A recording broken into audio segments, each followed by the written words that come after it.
Right before Mozart died, he composed the Lacrimosa movement of his Opus Requiem.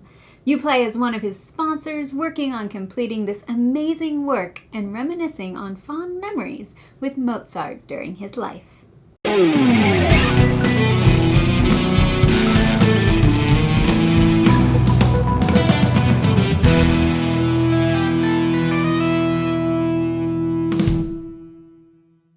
Welcome to Tantrum House Studio D. I'm Melissa Delp. And I'm Kevin Delp. Lacrimosa is a hand management area majority game for 2 to 4 players that has multi-use cards. The game plays in about 2 hours and it's published by Devir. They sent us this copy to review. Why don't we dive in? At the top of the main game board is a market of cards that will be changing over the 5 rounds. In the middle of the board is a map where you'll be moving the Mozart pawn. And then at the bottom, you have the different movements to Mozart's Requiem. Players have a starting deck of cards and a player board. On the left side, you track your income. In the middle, you track your story points. The top and bottom of the board have sections where you play your cards. On the right side are your instrument tokens and spaces for bonus tokens. Here's a quick overview of the game. Lacrimosa is played over 5 rounds, and players take 4 turns during each round. On your turn, you're going to play 2 cards. You place one at the top of your board and take the action, and the other you slot at the bottom, and it's going to produce at the end of the round. Let's go over what the different actions are. The Commission and Opus action allows you to gain one of the Opus cards from the market row, paying the costs. But you can see the market row has other cards. Those are memory cards, and you would need to play a document and memory action to purchase one of those. If you do that, you immediately replace the bottom card in your player board with the memory you just purchased. The old card is removed from the game. The Carriage Action allows you to move the Mozart pawn to a new spot, paying the cost shown on the roads. You can move as far as you want, but you only activate the tile that you end on. The tiles either give you an immediate benefit if you meet the criteria, or end game points if you can meet the goal by the end of the game. You can perform or sell one of your unused Opus cards if you take this action. If you perform it, you gain the listed reward, usually money. The card will refresh at the beginning of the next round, and you can use it again. If you decide to sell it, you gain the reward on this line. Usually it's a better reward, but you have to remove the card from the game. For the cross action, you take a music token from your player board and place it on a corresponding instrument in the Requiem area on the main board. Then you pay the cost for one of the bonus tiles and place it on your player board. The note shown on your token has to match the bonus tile you take. This is a big part of the game and where the area majority comes in. There are 2 composers represented by the 8th notes and 16th notes. As you place notes into the Requiem and take bonus tiles, you're determining which composer has the most influence in that movement. At the end of the game, points are awarded based on which type of note has the majority in each section. For example, there are more 8th notes in this section, so each 8th note is worth 4 points, and each 16th note is worth 2 points. At the end of each round, players reset their boards by returning the story point tracks to 0, and then updating each according to the icons on the cards on the lower half of their player board. Players also get bonuses from the tiles on their player board, and from the round tile on the main board. You'll set up for the next round by placing new cards in the market row and filling empty tile spaces on the map. You also shuffle your used cards and draw 3 to add to your hand. After 5 rounds, the game is over, and whoever has the most points wins. So at the heart of this game is managing your cards. Which are you going to play for the actions at the top and which for the income rewards at the bottom? Players begin with the same deck of cards, but the cards you purchase and remove during the game will impact your later rounds. Your deck is always 9 action cards, that's key. So you have to balance what you're buying and what you're trashing. Yeah, I really like that. And the order that you play your cards for the actions is important too. Getting a new action card or the right Opus card, or even moving the carriage before someone else moves it. Yes. During one game, I really wanted to go to a specific spot, and I was planning to perform the carriage action on my next turn. But then someone else played a carriage action. Was it me? And moved the Mozart token. It was me. No, I don't think it was you. But they moved it too far away, so I didn't have enough money to get him back to the tile I wanted. So I had to wait several turns until I got more money to be able to take that action. I really like the dual layered player boards. Everything works so well in where the cards go and the slots for the wooden pieces. Just so you are aware, there is no place to put the Opus cards you gain during the game. You just place them off to the side.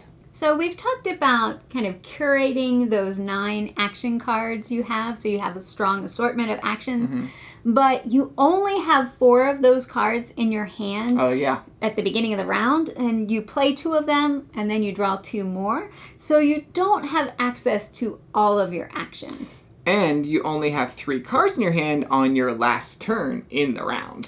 Yes, so you do have to adapt to what you draw. You will see all of the cards in your deck during the round. They just might not come out when you want them. That happened to me. Yeah, and also sometimes I had trouble remembering what I had purchased. So I'm thinking, okay, I know I have a great card later in my deck, but is it a Carriage and a Commission and Opus, or was it the Carriage and the Requiem action? That's important. So you do have to kind of remember what you've bought. Or did you slot it in earlier and forget that you already... Yeah, is it already under my board? Oh no! So let's talk about the theme of the game. So a Requiem is a piece of music, actually a song, for the dead, and Lacrimosa is a movement within a Requiem.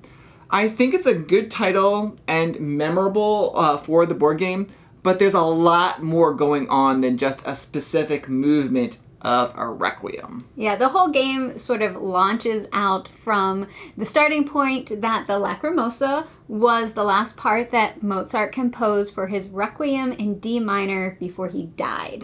So now his wife Constance is asking you and the other players, who are Mozart's patrons, to sponsor composers to complete the musical work and to share your memories of Mozart and the travels with him, because his wife is writing a memoir. So that's kind of the big part of the moving the carriage around on the main board. I'd say that the game works mechanically, but I mainly felt like I was just trying to get the right cards or tiles to help me score the most points or to get better actions for future turns.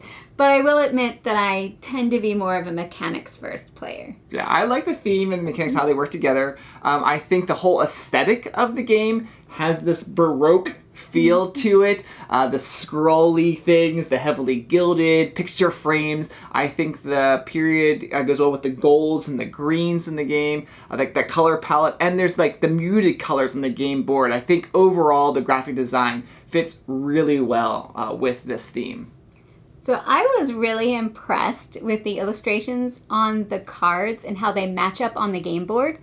Opus cards are supposed to be slotted down to show their cost, and the commission icons line up on the board.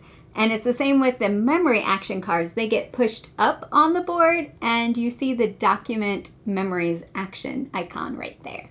I think one small critique for me is the setup before the game and the teardown after the game. That can get just a little bit of time as you're separating the decks into the 5 different periods and resetting the player decks. So setup is going to go a lot faster if you take care of all of that at the end of your game.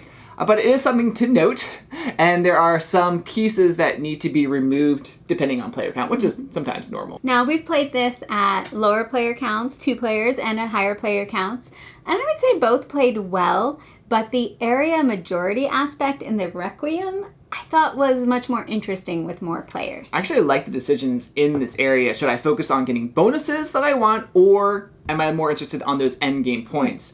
You can get some major points there, and it can change control between those 8th and 16th notes for influence throughout the game. So you sort of have to keep an eye on that. So let's move to player interaction, since you kind of opened that door. Yep. Most of the actions you take indirectly influence your opponents. For instance, you might take a card or token that I want, or like I said earlier, move the carriage to an inconvenient spot. But you can't really interact with the cards that I'm going to play. So I still have control over the actions I take. as long as I actually drew the right cards into my hand. No, that's really key to this game, indirect versus the direct. Now, my plan may change based on what other players are doing, but most of the time I knew what I wanted to accomplish, and things like performing or selling an opus really cannot be affected by other players. So, what do you think about replayability? Well, the game is going to play somewhat differently based on the cards you purchase and the combination you draw them in, so you'll need to adapt to the current game state. For variability, which kind of goes into replayability, I agree. There are the composer tiles. You choose 2 of the 4 to play with each game, and you also draw a random Constance card during setup. Oh, yeah. This card will show you which instruments to cover up based on your player count. There's also a bunch of tiles like the Royal Court and City tiles, and you only see a handful of those each game. Overall, I would say this game's complexity falls in the medium to medium plus range. Medium plus. There's a lot going on, but not too much once you understand the actions. The player board has some helpful reminders about the round. Final thoughts for me. This is a great game. It all works well. I'm personally a big fan of multi-use cards. One of my favorite games is Lewis and Clark. It does it sort of a different way, or even like Gloomhaven, how it has that top action and bottom action thing going on. Well, Lacrimosa has a little twist on this multi-use card mechanic, and I really like it, so big thumbs up. It reminds me a little bit of Newton with the traveling aspect and playing cards for your actions. I don't think it's quite as difficult as Newton to learn, though. I enjoyed the different ways to get points in Lacrimosa. I'm usually not great with the whole area control, area majority, so I'm glad that there were tiles that give automatic points or endgame goals, so I could potentially follow different paths and strategies to score points, like collecting certain types of Opus cards. So not everything was a direct competition. I think you'll like Lacrimosa if you like games like La Granja. Raiders of the North Sea come to mind, Imperial Settlers, Lewis and Clark, like I just mentioned a second ago, or maybe even a more obscure title like Darwin's Journey with that traveling aspect. Yeah. So thanks again to Devir for providing this review copy, and thank you for watching. Are you interested in Lacrimosa? What else do you want to know about the game? Let us know in the comments.